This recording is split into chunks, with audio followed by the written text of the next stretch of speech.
On to the predator, Francis Ngannou. Now, Francis, you shocked the world at the back end of last year. I don't think anyone gave you too much of a chance, and you proved them all wrong. How'd you go about shocking the world again?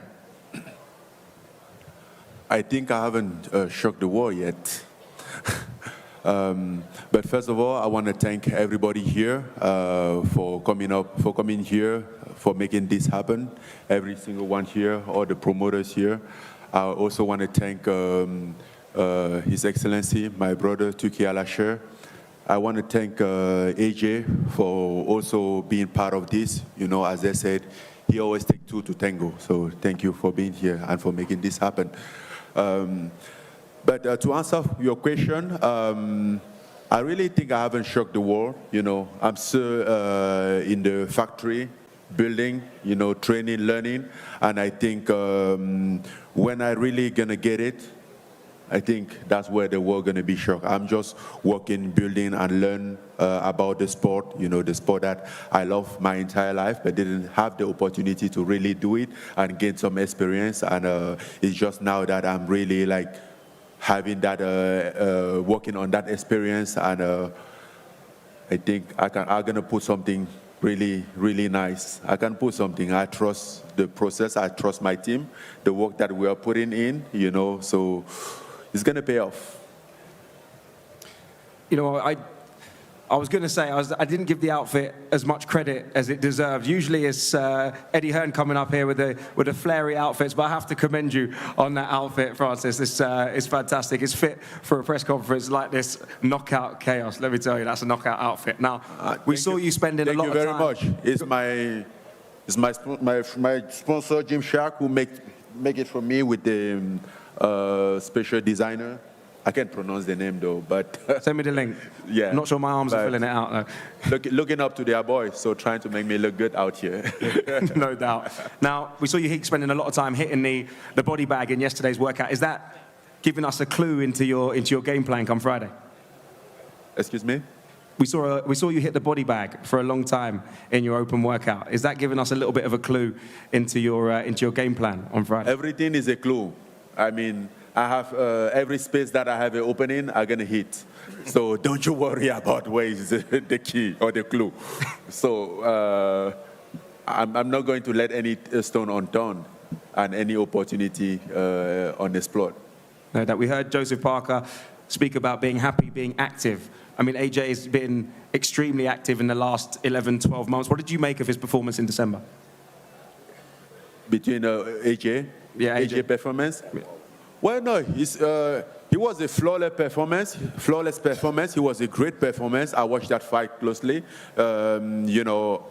But for me, that doesn't do anything because I know I'm not willing. I know it's going to be a different round. It's going to be a different opponent, a different feeling. You know, we all when we get in the ring, that's when you know the fight, and then when there is a counter, a reaction in front, the fight can be very different, you know. But when there is not a reaction, the fight can also be very different. We spoke about action. Ben Davison, AJ's trainer, said you'll struggle to do 10 rounds with AJ at the pace he's willing to fight.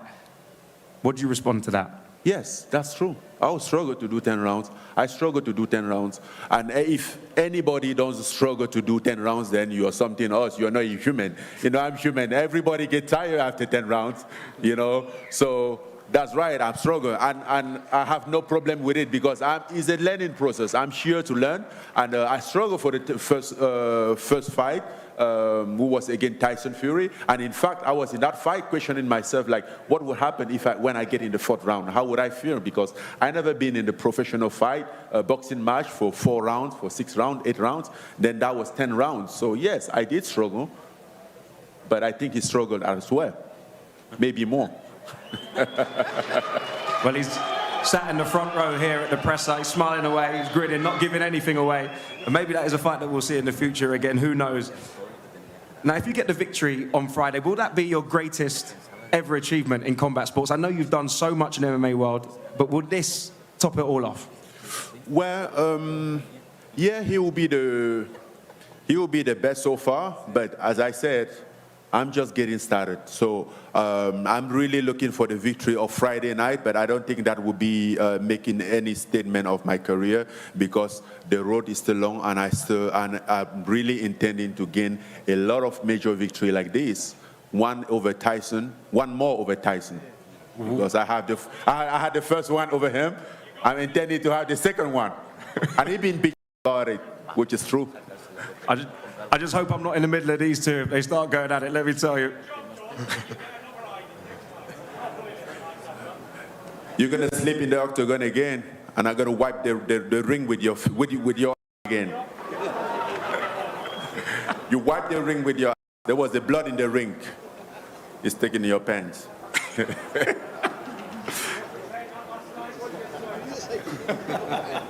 What is that? It's really heating up in here now. It's really heating up in here now. Francis is going to give you a chance to respond. I'm going to ask you the next question. I've always tell you, your only chance is in the ring, in the boxing ring with the boxing rules. When you step off of that ring, you better stay 5 meters away before I stuck your shit. Because if I lose it, you're going to have a really bad time, my friend. So respect the fact that boxing is protecting us, and the rules of boxing is protecting us. Because out of that, without that, you are nothing in front of me. I beat you every day, twice on Sunday.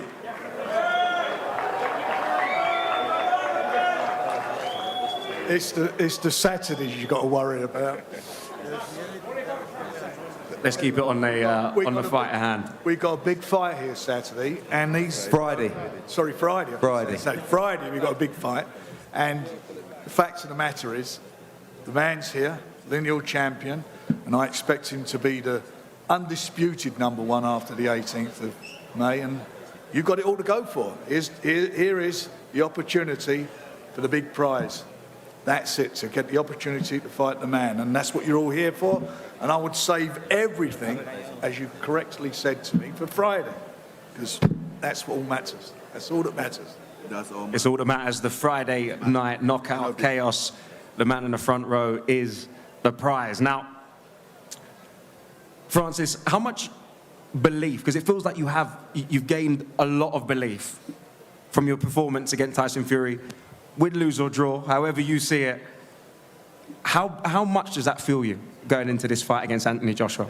Okay, so just to make this clear, last time we spoke before the fight, I didn't believe in myself.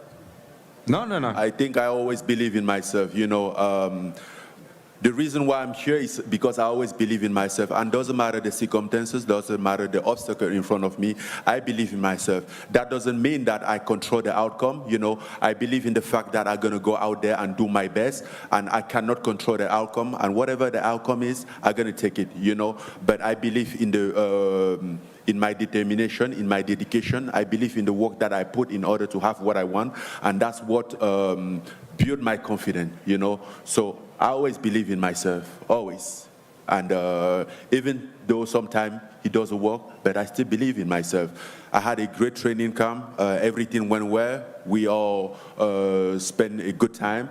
And then we are 2 days out of a fight. We have a good training. Everything was perfect. So there's not a reason not to believe. I know that if I go out there and do my best, there's a big chance that I will go out there with the victory, and I'm going out there for that victory, and I'm going to let everything in that ring on Friday night to come out with a victory.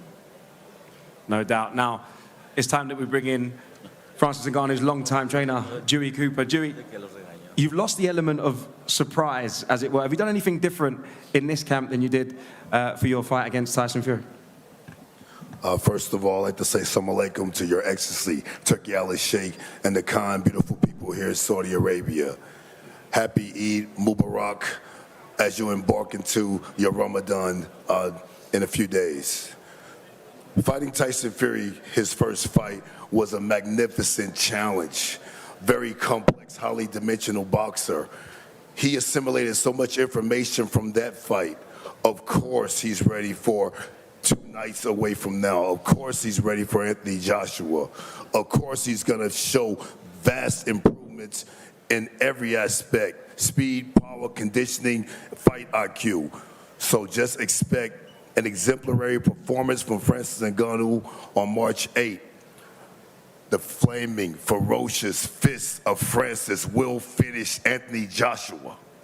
There we go. My next question was, do you really believe that your man can stop Anthony Joshua? I think you've answered it just then. I just said it.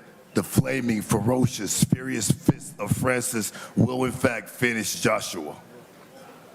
There we go. Couldn't say it better myself. Now, Eddie Hearn previously, at the very start of all this, was critical of Francis's boxing credentials before he saw him fight. Now, how much extra satisfaction would that be winning on Friday? Every fight important in this process to try and regain the World Heavyweight Championship is what he wants to do. This is a fight that came out of nowhere. Francis, throughout his achievements in mixed martial arts, earned the right to step up on the big stage. Thought he performed excellently against Tyson Fury and earned the right to fight any heavyweight in the world. I mean, it's quite remarkable that on his professional debut, he fought Tyson Fury, and in his second fight, he's fighting Anthony Joshua.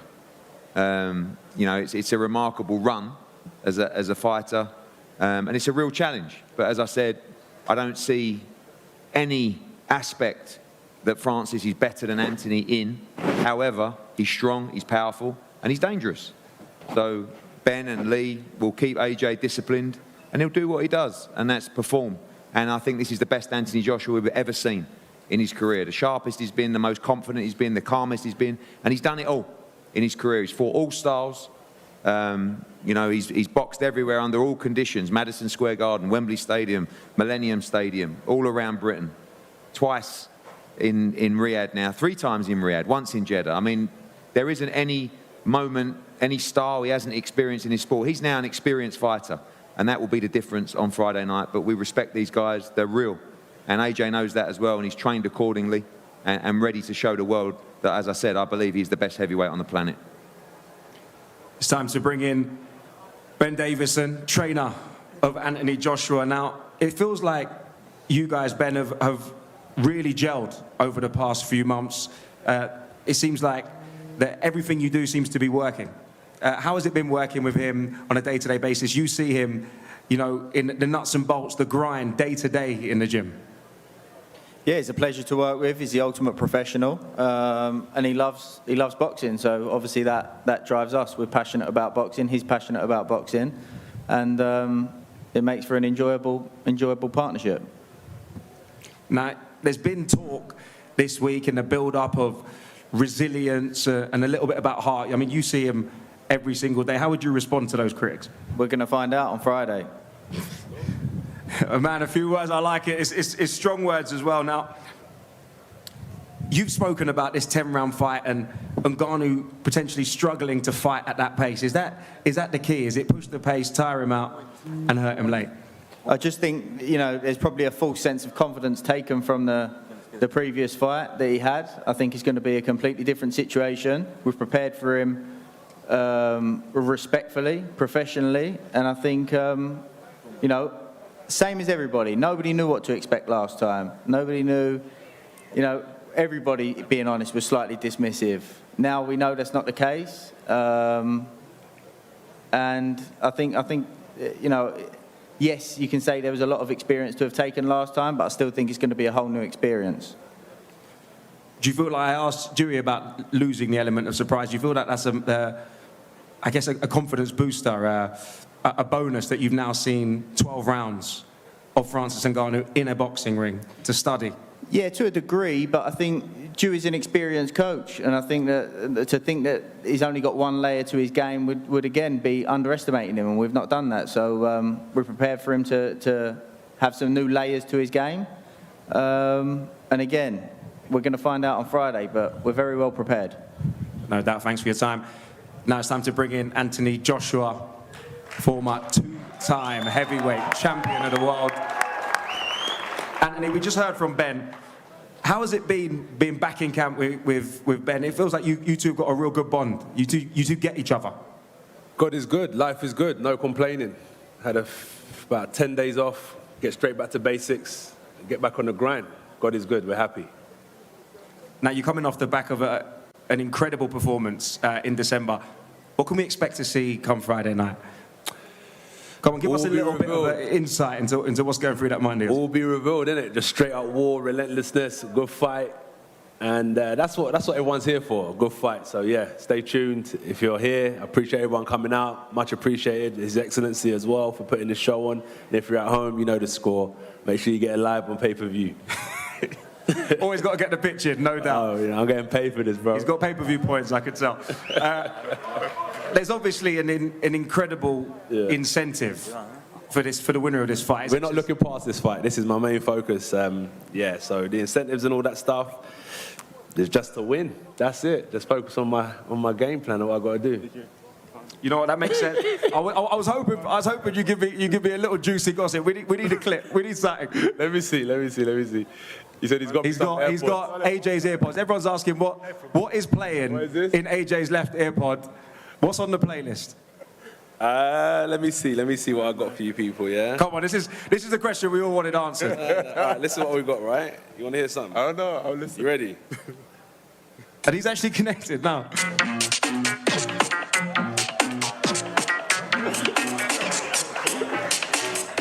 Who's got some lyrics? You got some old school garage going on now. Trust me. You know. Is that what's going on in camp? Is that the mood? Is that the vibe? That the energy? Just music. I don't know why there's a big conspiracy of what I listen to on my AirPod. I don't know what the big deal is. Francis thought he sold it. Have you seen the Instagram video that Francis put up about what's going on, what's playing in your AirPod? No, what's he got playing on? What you better ask him. AirPod? I don't know. I was just listening. I found your AirPod and I was just listening, and it was playing a lot of different stuff. All good. But so back to the fight business. How do you prepare for someone like Francis Ngannou? We said you've seen 12 rounds of him. I've seen interviews where you say you've studied him in the cage, his stand-up. Yeah. But it's different than fighting your average boxer. Well, he's been boxing. His first dream was to be a boxer, which people forget, and he was part of the Cameroonian team. He started MMA, I think, was it 24 or 26? So that wasn't the first time he started hitting the heavy bag or hitting pads. He had been doing it from a young age. His dream was always to be a boxer. So I know what I'm up against. You know, I look at all these small details, but I spar, I do my film study, all that type of stuff. I keep it professional. But on the night, that's different. All that textbook stuff goes out the window, and you just got to be relentless. Give it your best. It's already written in the stars what's going to happen. I'm just going to follow my destiny.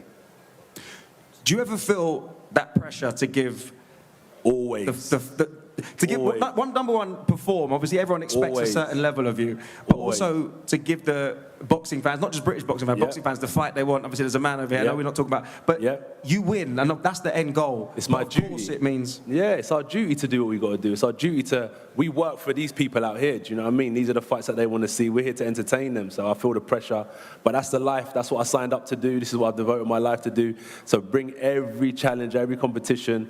And I'll step up to the plate. You know, I've been in the ring with Zhang. We've shared the ring before. I've shared the ring with Parker. I'm going to share the ring with Francis. One day I'll share the ring with Tyson. The last fight I shared the ring with Wallin. I signed to fight Baby Miller. I sparred Dubois. I signed to fight Bronze Bomber. I'm serious about the game, innit? This is just what we do. It's my duty to work for these guys and give them entertaining nights. That's true. I mean, Eddie said you've seen every look in your time in boxing. Now, one look maybe you haven't seen is obviously Francis coming at you in the ring. He says he plans to knock you out. Let's go. He's looking for that shot. Let's go. Are you fighting fire with fire? 100%. Let's go. All right, this is the best man will always win. It's not rocket science, as my boy Cena says. The best man will always win. You know, it's not rocket science, isn't it? The best man will always win. But one of the main things I'm looking forward to is showing how good I am. And I think you've said before in interviews that people underestimate you. They maybe don't give you the credit that you deserve. Not the credit. I don't want the credit, but you just want them to look at you and go, yeah, this guy can. No, I don't know. But I just know people find out when they're in the ring, innit? But we'll see. Friday will soon come. Friday will soon go. I'm looking forward to it. I'm looking forward to the occasion. No doubt about it. Now, So do I. Let's go. Let's go. Have you got any final words? For each other, because I know it's all been quite nice in the build-up. I was going to ask, is there any questions that anyone wants to ask? Because I know you guys have been sitting quietly. Is there any questions from the public? Anyone wants to ask any questions before you wrap up? Big boss at the top. Yes, Africa's on the map. My next door neighbor, Cameroon. I see you all up there. Flags, everyone's looking amazing. Where's the guy? Let's go. Yes.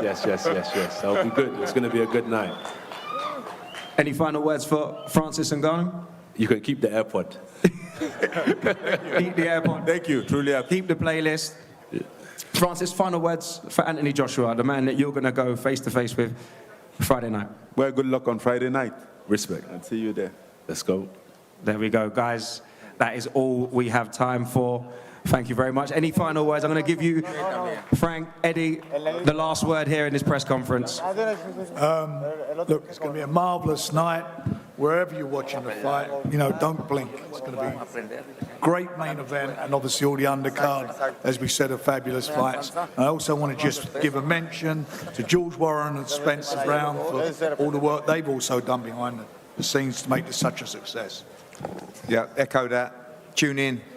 Friday night, don't forget, Friday night live on DAZN around the world. An incredible card, top to bottom. Good luck to both men. Good luck to all fighters on the card. Stay safe and God bless. Do you know what? I wasn't surprised, but I'll tell you why, because we commentated on his fight in when he fought Hrgovic, and he really impressed me, Zhang, on that night. You know, not like I say, with the doesn't load his shots up, he just throws them out. You know, short, sharp, fast hands. Okay, so we've got the main event here. Joshua up against Francis Ngannou. I was curious about that AirPod, actually. I must admit, he usually has one in whenever he's talking to anybody, Anthony Joshua. Johnny, what do you think either of these two will take from this face-off? Because they've not done this together very much. Are you looking deep into the eyes, looking for any kind of flicker? You're getting nothing from these. Both fighters are very confident, comfortable, and within who they are. Look at the size difference there. AJ may have about an inch size on him, but the rest of it, the trunk and the thickness of Ngannou is massive. But all he can do is do what he can do, and do his best. AJ says, you know, talent will rise, and you know, if we're not looking at that bit of luck, talent should be enough. And when you're talking that, you're looking at Anthony Joshua, his talent, his boxing ability, his boxing experience should be enough. That's simple. Doesn't matter what's been said before, during, or after this. His talent should be enough. Hey, listen, you can't beat it. The rocky music in the background, butterflies in the stomach there watching it.